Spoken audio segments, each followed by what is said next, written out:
It's definitely pouring rain today, and there doesn't seem to be any stop in sight. There's like floods and stuff throughout, I guess, the area and in some spots. And with crazy weather, what's going on today? I was reading this, which kind of had an interesting twist, not so much because of, I guess, the article itself, but the presentation, when you think about it. This one here says, terrifying drone near miss at Leeds Bradford Airport. Made pilot duck in fear. So another one of those stories in terms of a claimed drone anyways around an airport.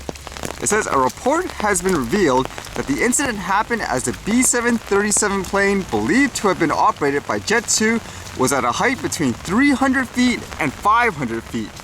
An airliner came so close to hitting a drone that the pilot ducked because he feared it would smash through his cockpit window, a report has revealed. The terrifying near miss happened as the B-737 plane, believed to have been operated by Jet2, was at a height of between 300 feet and 500 feet while coming into land at Leeds Bradford Airport. The jet, carrying up to 189 passengers on flight from Faro, Portugal, was reportedly left unstable in the crucial moments before landing as it missed the device by less than 10 feet while flying at around 200 miles per hour. Less than 10 feet, 200 miles per hour. Shouldn't there be evidence for sure? But from reading this anyways, it seems like they didn't find anything again. It says, as a result, the shaken pilots told air traffic controllers that they were abandoning their landing and flying back up to 4,000 feet so they could turn around and attempt another approach. The illegally flown drone was apparently not seen again, and the plane landed safely, according to the report by the UK Airprox Board, which investigates near misses involving the aircraft. Engineers who examined the plane after it landed found no sign of damage, indicating that it had not hit the drone. It is believed that the drone operator was never traced. Again, another one of those claim there was a drone, but no proof again. But the funny thing with this article is, we've often say a lot of media outlets, they use these humongous drone pictures every time there's, I guess, a drone sighting or something like that, which makes you wonder, are you just trying to fear-monger it? But this one here, they used a picture of a Tello drone. So let's just assume it's a Tello drone, like what they use in the picture. I'm assuming it's just stock footage. It shows here the weight of the Tello drone is 80 grams. 80 grams. This isn't like one of those high-end ones. This one's meant more for flying for fun, like a toy, or I know a lot of schools, they actually use it just for the students to fly around and so forth. If someone was flying this, could this realistically avoid the plane and all that, disappear at that height? Wouldn't they get caught for sure? Can you even fly this thing that high? I've never actually seen anyone fly a Tello drone that high, actually. The last time I saw someone use it, it was pretty horrible flying high, so to speak, because it's so bad against things like the wind, which is expected. But again, another one of those stories. Would you say, was it a drone or was it not? And you have to think, because even with those previous stories, remember the one with the jetpack man, they later kind of concluded it could possibly have been just a balloon. I wouldn't doubt actually if that's the case here as well, because it's always they can't find anything. And then this was kind of interesting, where there was a news before where NVIDIA was thinking of buying out ARM. That would be crazy because so many tech companies actually license the technology. You'd probably see it on most of the stuff that you use, things like a smartphone, for example. And so here, I guess there might be a little bit of a barrier. It says, UK to investigate NVIDIA's ARM deal on national security grounds.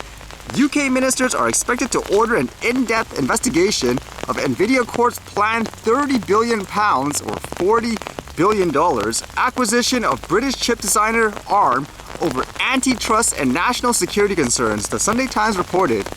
Britain's Digital and Culture Secretary, Nadine Dorries, is expected to instruct the Competition and Markets Authority to undertake a Phase 2 probe of the deal next week. The US company agreed to buy ARM from Japan's SoftBank in September 2020, triggering a backlash from politicians, rivals, and customers. ARM's technology is used by competing chip makers such as Qualcomm, Samsung Electronics, and Apple to produce their own processors. I'm still wondering how that deal will actually go through. Even I still wonder how this is actually going to go through, because with companies, for example, let's just say AMD, they actually use ARM processors, and they're actually gaining grounds in terms of graphics cards, which is kind of NVIDIA's bread and butter. Imagine them just doing something like, oh, we decided to increase the licensing fee now.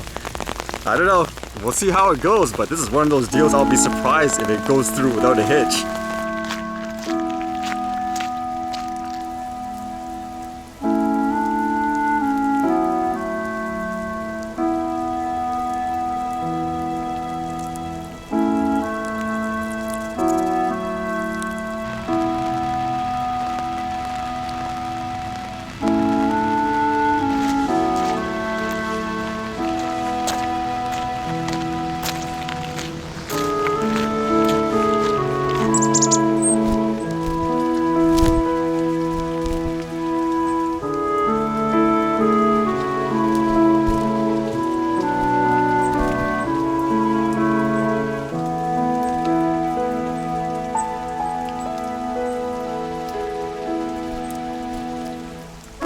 Okay, definitely no flying today.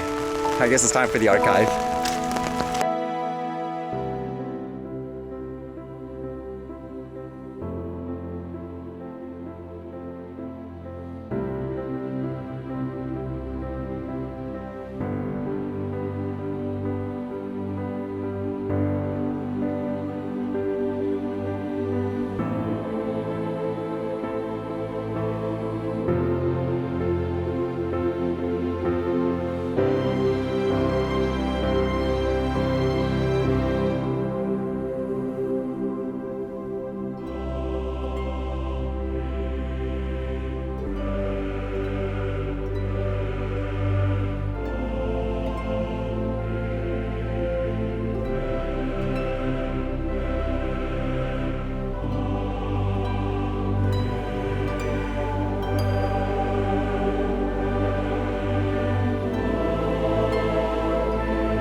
Alright, see you guys later.